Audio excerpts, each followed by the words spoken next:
Hello everyone, welcome to Neha's educational videos. We are going to see few examples of the going on chapter, that is basic chemical calculations. Here's the question. The nitrogen content of NH4NO3 sample is given as 34.5% by weight. Find the actual ammonium nitrate content of the sample. So I have deliberately taken this example so that you will be able to do the practice of such type of equivalence examples. Okay, so we will start solving it. It is given 34.5% by weight is nitrogen given in the ammonium nitrate sample. Okay, so I have to take some basis as usual, right? As by weight is given, our basis should be in kg. So for simplicity I am taking 100 kg of sample is there. So they are saying in 100 kg sample 34.5% by weight is nitrogen. So 34.5% of 100 kg will be 34.5 kg of nitrogen in the sample, right? Now they are asking find the actual ammonium content of the sample. Okay, so we know that we have to do equivalence between two components, right? One is nitrogen and another is ammonium nitrate. Okay, so 1 kilomole of ammonium nitrate, that is NH4NO3 is equivalent to how many kiloatoms of nitrogen, right? So how many nitrogen are there? 2, right? So now I have to convert this in kg because all our given stuff is in kg. So I need to multiply this by its molecular weight. First of all, we need to find the molecular weight of ammonium nitrate. So for nitrogen it is 14 plus hydrogen is 4 into 1 plus again nitrogen it is 14 plus 3 into 16, right? For oxygen it is 16.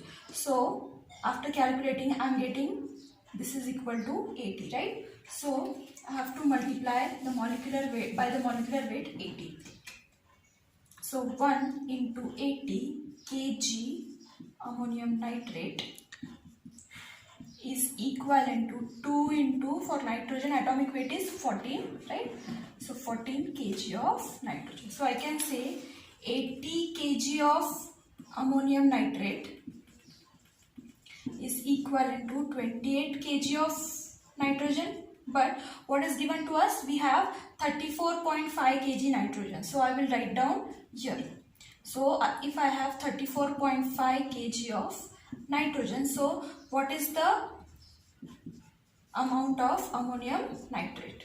Okay, so doing cross multiplication I can write 80 into 34.5 equals to 28 into x, right? So after calculating I will get the answer as x equals to 98.57 kg. This is the content of ammonium nitrate in the sample.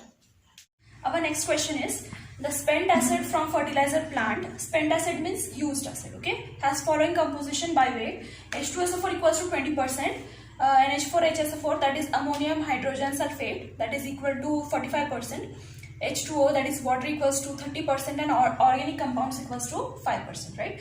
Find the total acid content of spent acid in terms of H2SO4 after adding the acid content chemically bound in ammonium hydrogen sulfate. Okay, so they are asking us what is the total acid content of spent acid. Okay, so now here acid content is mainly due to H2SO4, that is sulfuric acid, right? We already have sulfuric acid as 20%, right? And also they are asking what is the total acid content after adding the acid content chemically bound in ammonium hydrogen sulfate. That they are saying here also H2SO4 can be seen, right? You can see H2SO4 here. So they are asking what is the total acid content when we are adding acid in H2SO4, that is this acid plus acid in ammonium hydrogen sulfate, right? So we need to add both the acids and we need to find out our answer. H2O does not contain any acid, we need not bother about that, and also organic compound does not have any acid content. Okay, now let's start solving. So again my basis is These percentages are given by weight, right? By weight. Hence 100 kg should be my basis. 100 kg spent acid, right? 100 kg is my spent acid. Hence 20% of spent acid is H2SO4. So I can write 20 kg is H2SO4, right? And 45 kg is ammonium hydrogen sulfate, NH4HSO4. Now we already have sulfuric acid here. We need to find out what amount of sulfuric acid is there in ammonium hydrogen sulfate, right? So we have to make equivalence between two things, that is ammonium hydrogen sulfate and H2SO4, right? This is very clear. So now 1 kilomole of ammonium hydrogen sulfate is equivalent to how many kilomoles of H2SO4, right? So I can take out only one molecule of H2SO4 from this molecule, as you can see. I cannot take out two molecules, hence I have to write here 1. Again, all the things that I have considered are in kg, right? Again, I have to convert this into kg, means I have to multiply it by the molecular weights, right? So let's find out molecular weight of ammonium hydrogen sulfate. So for nitrogen it is 14 plus 4 into 1 plus again 1 plus 32 for sulfur plus 4 into 16 for oxygen, right? So this is equal to 115 kg, okay? So I can write 1 into 115 kg of ammonium hydrogen sulfate is equivalent to H2SO4, we already know, 98 kg H2SO4, right? But what is given to me? 45 kg of NH4HSO4 is given to me. So I have to write below this, I have to write 45 kg of NH4HSO4 is equivalent to how many kg, let it be X, how many kg of H2SO4, right? Means if I have 115 kg of ammonium hydrogen sulfate, then in that 115 kg I will have 98 kg of H2SO4. This is according to equivalence, right?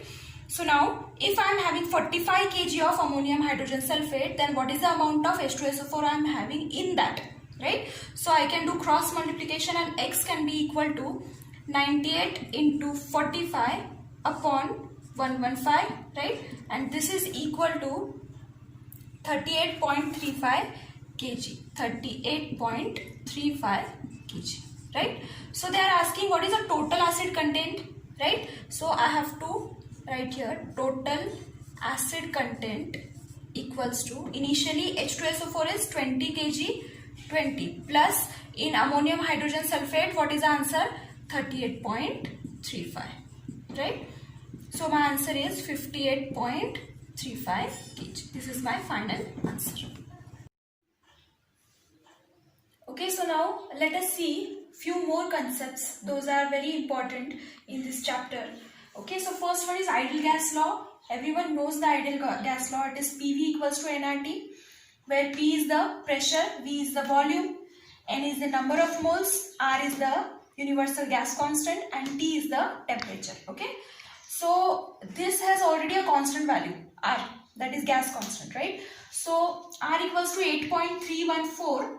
Okay, R equals to 8.314 when pressure is in kilopascal, volume is in meter cube, N is in kilomoles, and T is in Kelvin. Okay, only then we can use R equals to 8.314. Okay, also R can be written as 0.082 when pressure is in atmosphere, volume is in liters, N is in moles, and T is in Kelvin. Understood? So this is how the constant changes. Okay.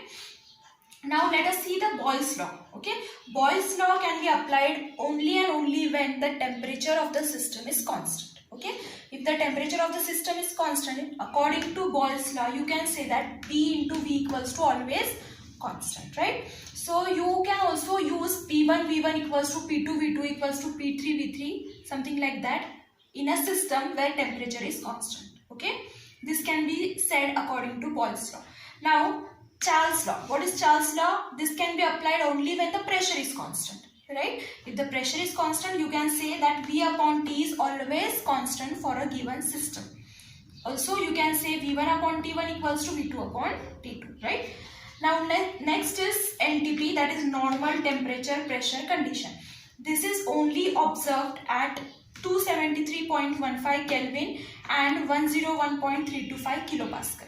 If this is the situation with you, temperature is this and pressure is this, then only you can say these are normal temperature pressure conditions or NTP conditions, right? And here, compulsorily, the volume occupied by the 1 kilomole of gas, if you have only 1 kilomole of gas, then the volume is of course 22.41 meter cube. Okay, this is compulsory. This is the given, considered by experimentation. This is given, right? Next is the STP, that is standard temperature pressure conditions. These conditions are only observed when your pressure is 101.325 kilopascal and your temperature is 288.7 Kelvin, means 15 degrees Celsius, right? While the NTP conditions are observed at 0 degrees Celsius, right? 273.15. But STP conditions, standard temperature pressure conditions, are observed at 288.7 Kelvin, or just we can say 15 degree Celsius, right? Now this is a very important term which is usually used in chemical engineering. It is partial pressure. Okay, so what is partial pressure? So in a gas mixture, pressure that would be exerted by a component gas if it alone were present in the same volume and same temperature. Okay, for example, this is a volume V. I have a gas A plus B in this container. Okay, the volume is given as V. So I can say in this mixture, at a constant temperature also. Okay, temperature also should be constant, right? So whatever the pressure is exerted by the only A pressure, component, right, that pressure is known as partial pressure. Okay, so if for a same volume and temperature, right, only A component, A gas is kept in the same volume, container and same temperature. Okay, so whatever the pressure exerted by the component A is known as partial pressure, or we can denote it by PA. Okay, and whatever the pressure exerted by B component, if it is kept alone in the same volume and same temperature, then it is known as PB, or partial pressure of B component. Understood? This is the definition for partial pressure.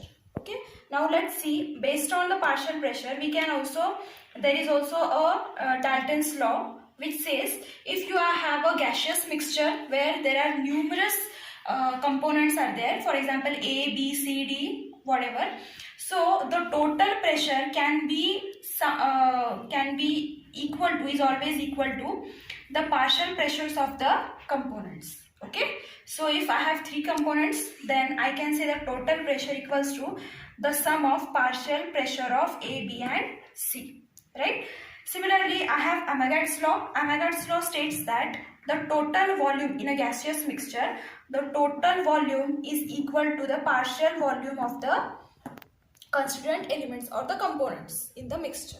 Okay, so these are very important laws and you should remember, and we are going to solve few problems based on these laws in the next lecture.